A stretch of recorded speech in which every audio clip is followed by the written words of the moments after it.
चकबंदी तो बहुत जरूरी है। अगर चकबंदी नहीं होगी तो ना गरीब का भला होगा ना किसान का भला।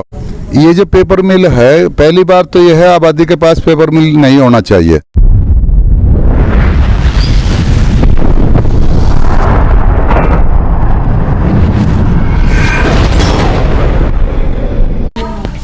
नमस्कार दोस्तों, मेरा नाम अर्पित कुमार और आप देख रहे हैं ऑफिशियल अर्पित व्लॉग्स। दोस्तों मैं आपको बता दूं, जैसे कि उत्तराखंड में त्रिस्तरीय चुनाव चल रहे हैं, जिसमें जिला पंचायत, ग्राम पंचायत और बीडीसी। और हम पहले भी जो हमारे साथ में उम्मीदवार बैठे, जो ग्राम नासन कला से जिन्होंने इस बार ग्राम पद प्रदान के इस बार चुनाव में नामांकन किया है, और हम उनसे दोबारा फिर उनका इंट्रो सुनना चाहते हैं, क्योंकि उनकी और भी ऐसी समस्या जो आने वाले चुनाव में अगर वे चुनाव जीतते हैं तो जो समस्या है इस बार हम उनसे सुनेंगे, तो उनका संविधान के बारे में आज उनसे हम फिर दोबारा उनका इंटरव्यू लेते हैं। तो सबसे पहले मैं अपने चैनल पर स्वागत करना चाहता हूँ जो प्रधान पद के जो उम्मीदवार उदयवीर राठी जी है। आपका धन्यवाद। तो जैसे मैं जनता का कुछ सवाल है, और जो गांव के जो युवाओं का कहना है कि जो गुरुकुल पर जो क्रॉसिंग है, जो नेशनल हाईवे है, तो उस पर जो गुरुकुल का तिराहा पड़ता है वहाँ पर टी का निशान लगा रखा है, तो वहाँ पर बहुत ही दुर्घटना देखने को मिलती है। और आए दिन जैसे कि अखबारों में है चाहे समाचारों में हो, तो हफ्ते में हर बार एक्सीडेंट देखने को मिलते हैं। तो इस पर समाधान करने के लिए आपके क्या विचार है? ये जो सड़क है जो सहारनपुर से सीधे गुरुकुल आती है, बिल्कुल पैरेलल है सीधे गुरुकुल तक, इसको जो है NHI पर टी बना दिया। टी बनने से जो है ट्रैफिक जो है जो जाता है टर्न ओवर, वो 1 किलोमीटर दूर है। एक्सीडेंट लगातार हो रहे हैं। इसमें लोगों की डिमांड है कि यहाँ फ्लाईओवर होना चाहिए। अगर फ्लाईओवर नहीं होगा तो यहाँ ये एक्सीडेंट कोई रोक नहीं सकता। और हमारे लिए सबसे बड़ी ये है कि अगर मुझे लोगों ने प्रधान पद का चुना तो मैं इसको बड़ी उससे जो है लगन से, है नहीं, इसको उठाऊंगा और इसको बनवाऊंगा। और दूसरी समस्या मैं आपको बता दूं कि जो गांव के नासन कला, जो गांव के क्षेत्र के जो आसपास यहाँ पर निवास करते हैं, तो उनकी एक समस्या है, जैसे कि फैक्ट्री से जो गंदा पानी निकलता है उसको धरती के नीचे दबाया जा रहा है, और उससे जो गांव के नल आसपास जो पड़ते हैं उनका पानी भी दूषित हो पा रहा है, और उससे बच्चे बीमार पड़ते हैं। तो इस समाधान को सुलझाने के लिए, फिर इसको हटाने के लिए आपकी क्या राय है? ये जो पेपर मिल है, पहली बार तो यह है आबादी के पास पेपर मिल नहीं होना चाहिए। अगर ये पेपर मिल लग भी गया था तो ये पानी जो है ज़मीन में उतार रहा है, और इसने 10 किलोमीटर की परिधि में उसका पानी का रंग जो है पीला कर दिया, और कैंसर की संख्या बहुत ज़्यादा बढ़ रही है। तो मेरा इससे ये कहना है फैक्ट्री मालिक से कि या तो आप इस फैक्ट्री को बंद करें, अन्यथा पानी की जो है ना फिल्टर करने के लिए अपने कोई प्लांट लगावें। अगर ये ऐसा नहीं करेंगे तो हम इसका विरोध करेंगे। जी, ऐसा होना भी चाहिए, क्योंकि गांव का जो पानी दूषित हो रहा है, पीला बता रहे कि उससे बच्चे बीमार पड़ते हैं। और मैं एक और बात पूछना चाहता हूँ, जैसे मैं आपको बताता हूँ कि गांव के अंदर चकबंदी के बारे में कुछ लोगों की समस्या है, तो उसमें आपकी क्या राय है?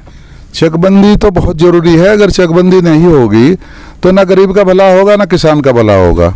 और अगर चकबंदी हो जाती है तो इस गाँव में रिंग रोड की बहुत ज़रूरत है, क्योंकि गाँव के बीच के रास्ते बहुत छोटे छोटे हो गए, और चकबंदी होने से मैं इसकी रिंग रोड बना दूंगा, आगे विकास में बहुत फायदेमंद होगा। तो जैसा आपको इन्हें सुना हो कि इनका आपको अच्छे विचार लगे हो, तो आप जरूर इनका समर्थन कीजिए। और जो जितने भी हमारे जो पीछे समर्थक खड़े, जो उदयवीर प्रधान जी को इस बार जिताना चाहते हैं, हम उनसे भी कुछ वार्तालाप करते हैं। जो हमारे पास में बैठे बुजुर्ग, हम उनके पास जाते हैं और उनसे कुछ सवाल पूछते हैं। तो हमारे साथ सबसे पहले आपका नाम सर? राजेंद्र चौधरी। तो मैं सबसे पहले अपने चैनल पर आपको स्वागत करना चाहता हूँ। आपकी ऐसी क्या समस्या है जो आप चाहते हैं कि अगले 5 साल में चुनाव में कुछ समाधान देखने को मिले? उदयवीर राठी एक ऐसा शख्स है नासन गांव के अंदर कि ये जो है ना, अगर ये प्रधान बन गया तो इस गांव को एक ऐसा गांव बना देगा कि नज़ीर हो जाएगी पैदा जी। ये 10 बार प्रधान बनेगा, जब तक जिएगा इसकी वो लड़का प्रधान बनेगा।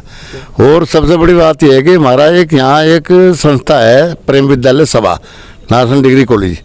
मैं इससे एक अपेक्षा करता हूँ कि उसमें कुछ गुंडे तत्व बढ़ गए, और वे गुंडे तत्व जो है ना उसको खा रहे हैं। उसमें उसकी ज़मीन बेच दी, 27 बीघे ज़मीन है उस कॉलेज के पास, उसको दुकान बना रहे हैं, ना 143 हुई है ना कुछ हुआ है, पेड़ बेच लिए फर्जी। 2013 में उसका रिन्यूअल हुआ था उसका सभा का 18 तक, उसके बाद कोई रिन्यूअल नहीं है। और वो सब हमारी भी वोट काट दी, इसकी भी वोट काट दी, सबकी वोट काट दी। उन गुंडों के लिए मैं उदयवीर राठी को लाऊं प्लेटफार्म पे। अभी चुनाव के बाद जो ना 26 तारीख के बाद धरना प्रदर्शन होगा, और उस कॉलेज से उन गुंडों से मुक्त कराएंगे। ये उदयवीर राठी करेगा इस काम को। बहुत बहुत सुनकर अच्छा लगा। तो ये जितने भी यहाँ पर समर्थक खड़े हैं सब सपोर्ट करेंगे, अगर ऐसा नहीं तो वे इसके खिलाफ फिर में आंदोलन भी शुरू करेंगे, चाहे वे गांव के खिलाफ वो उसके स्कूल के खिलाफ हो, चाहे वे भ्रष्टाचार के खिलाफ हो। तो जितने भी और इसके बाद मैं और पूछता हूँ कि अगर ये 5 साल में जो आने वाला 5 साल है बहुत लंबा बैठता है, अगर ये चुनाव जीतते हैं तो पीछे इन 5 सालों में गाँव के विकास के लिए आप क्या सोचना चाहते हैं कि गाँव में ऐसी समस्या का समाधान हो?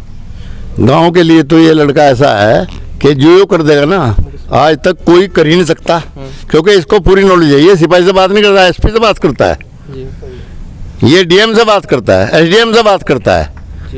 और मेरा भतीजा लगता है उम्र में मेरे से बड़ा है, लेकिन मेरा इतना सम्मान करता है। इसको 2 महीने पहले मैंने ही इसको उठा है, सपोर्ट करा है कि अब तू आ जा, तो अगर तू प्रधान बन गया ना तो इस गांव का सुधार ही हो जाएगा। एक पैसा खाने वाला नहीं है।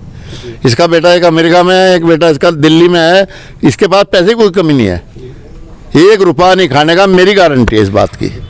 इनका कहना है कि वैसे कोई दिक्कत नहीं है और इनका एक लड़का अमेरिका में काम करता है। वैसे जो जितने भी इस गांव के अंदर जो भ्रष्टाचार हो दिखाई दे रहा है उसको हटाने के लिए इस बार इन्होंने चुनाव में उतरने की कोशिश की है और ये चाहते अगर मैं चुनाव जीतता हूं तो इस बार गांव में जितनी भी समस्याएं हो उनका सबका समाधान हो।